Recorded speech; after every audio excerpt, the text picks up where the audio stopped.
देखिए मेरे पीछे देख पा रहे हैं आप, ये है गेहूँ। गेहूँ की फसल बड़ी हो रही है, किसानों ने इसको बो दिया है, अभी थोड़ा बढ़ रही है।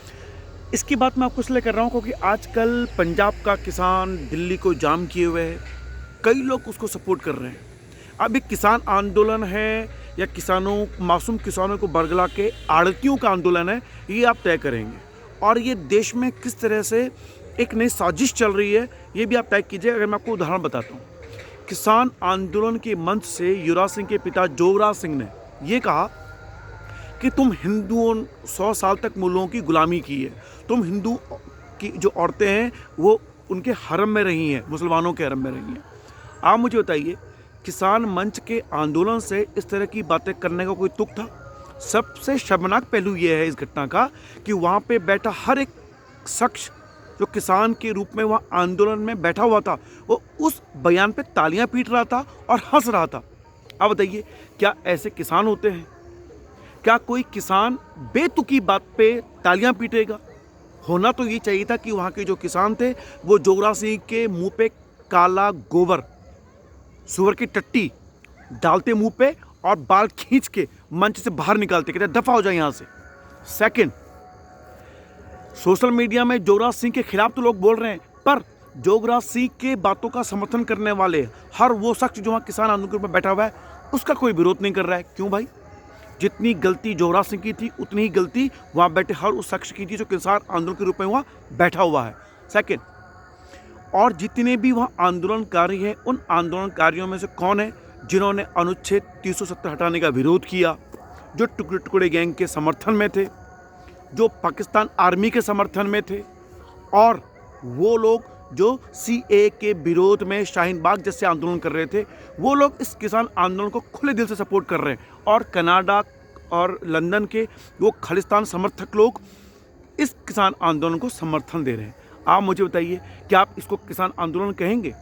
अगर किसान वास्तव में वहाँ पर बैठा हुआ होता तो जोगराज सिंह का विरोध करता, सीएए के विरोध करने वाले लोगों को शामिल नहीं होने देता, शाहीन बाग जैसे ड्रामे करने वालों को शामिल नहीं होने देता, साथ में अनुच्छेद 370 का विरोध करने वाले लोगों को शामिल नहीं होने देता, और खालिस्तान का समर्थन करने वाले कनाडियन और ब्रिटेन के सांसदों को लताड़ता, ना कि उनके समर्थन पे वाही करता। इसलिए मैं कहता हूँ आपसे कि आप गौर कीजिए, क्या वास्तव में किसान आंदोलन है या नहीं। ये वो बातें जो बताई मैंने आपको, जिससे शक पैदा होता है इन कथित किसानों की नीयत पे। हम किसान के समर्थक हैं, किसानों की पीड़ा हम समझते हैं क्योंकि हमने ये महसूस किया हुआ है। और मैं बताऊं, 1947 से लेकर अभी तक किसानों की आय में 4 या 5% वृद्धि हुई है। वहीं जो सरकारी कर्मचारी हैं और जो प्राइवेट कर्मचारी, उनकी आमदनी 1000 गुना बढ़ी है। आप बताइए, अभी तक किसानों के साथ जो भी समस्याएं हैं, वो आत्महत्या कर रहा है, इस पर कोई चर्चा नहीं है। चर्चा यह है कि भैया सरकार तुम ये बिल हटाओ। जो भी 3 बैठकें हुई हैं किसानों सरकार के बीच में, वो चर्चा बेनतीजा रही हैं, क्योंकि ये किसान चाहते ही नहीं है कि किसी भी मुद्दे का हल हो, सरकार से बात हो। आप मुझे बताइए, जब सरकार ने ये छूट दे दी कि अपनी फसल आप कहीं पर भी बेचाओ, और हाँ एक और बात, मेन मुद्दा है एमएसपी पे, यानी मिनिमम समर्थन मूल्य पर मुद्दा है, जिस पर सरकार की को सुनना चाहिए किसानों की बातें। लेकिन वहाँ बातें क्या हो रही हैं? हिंदू के खिलाफ, यानी हिंदुओं को भड़काने की कोशिश की जा रही है। पर हिंदू समझदार आदमी है, हिंदू भड़केगा नहीं, क्योंकि इस मुद्दे को सिख और हिंदू बनाम करने की कोशिश की जा रही है। मैं कहूँ, सिख हिंदुओं का अंग है, हम सिखों के खिलाफ नहीं हैं, हम इन कथित किसानों के खिलाफ हैं, हम इन आड़ितों के खिलाफ हैं जिनकी रोजी रोटी बंद कर दी है सरकार ने। और अगर कहीं पर भी आपको सरकार से समस्या है तो आप दिल्ली जाम करके क्यों बैठे हुए हो? आप अपने मंच से हिंदू विरोधी बातें क्यों करने दे रहे हो और उनका आप समर्थन क्यों कर रहे हो? और आप ऐसे खालिस्तानी समर्थकों का समर्थन क्यों ले रहे हो? इसलिए है किसानों, अगर आप वास्तव में किसान हैं तो ऐसे लोगों का सपोर्ट लेना बिल्कुल बंद कर दीजिए।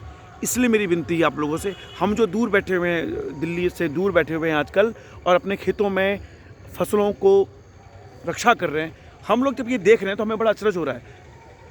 सारे जो मोदी अंध विरोधी लोग हैं इस मामले में शामिल हो गए हैं। सारा शाहीन बाग का सेकंड फेज चल रहा है किसान आंदोलन, ऐसा लग रहा है। इसलिए मुझे लगता है कि किसान आंदोलन की नीयत किसी और दिशा में जा रही है, किसानों का भला ये नीयत नहीं है। और अगर वास्तव में किसानों का भला इस आंदोलन की नीयत होता तो हर नागरिक किसानों के इस आंदोलन से जुड़ा हुआ महसूस करता, ना कि इसका विरोध कर रहा होता। समर्थन सिर्फ वो लोग कर रहे हैं जो लोग सीएए का विरोध कर रहे थे, जो लोग अनुच्छेद 370 हटाने का विरोध कर रहे थे। इसलिए मैं आपसे कहता हूं कि मासूम किसानों को भड़काना बंद करो, उनकी जायज़ मांगों के साथ आइए। ऐसे निरपराध मासूम लोगों को भड़काने की कोशिश मत कीजिए। किसान हमारा अन्नदाता है, लेकिन जो यहाँ बैठा हुआ है उसके किसान होने पर भी हमें शक है, क्योंकि हमें ये आड़ती ज़्यादा लग रहा है। और जैसे ये घटनाक्रम हुए हैं, 8 को भारत बंद है, मुझे लगता है कि शाहीन बाग की तर्ज पे दंगे की स्क्रिप्ट लिखी जा चुकी है। ईश्वर ना करे कि मासूम सिख इसमें बलि का बकरा बने और उन पर यह आरोप लगे जिन्होंने हमारी देश की सुरक्षा का जिम्मा रहता है जिनके कंधों पे। और सिख हमारे बड़े भाई हैं, उनका हम सम्मान करते हैं। इन मासूम सिखों को भड़काने वाले आड़तियों, गैर भाजपाई दलों, वामपंथी दलों का हम विरोध करते हैं। इनसे कहते हैं चले जाइए, हमारे मासूम सिख भाइयों को मत भड़काइए, हमारे मासूम किसान भाइयों को गलत राह मत दिखाइए।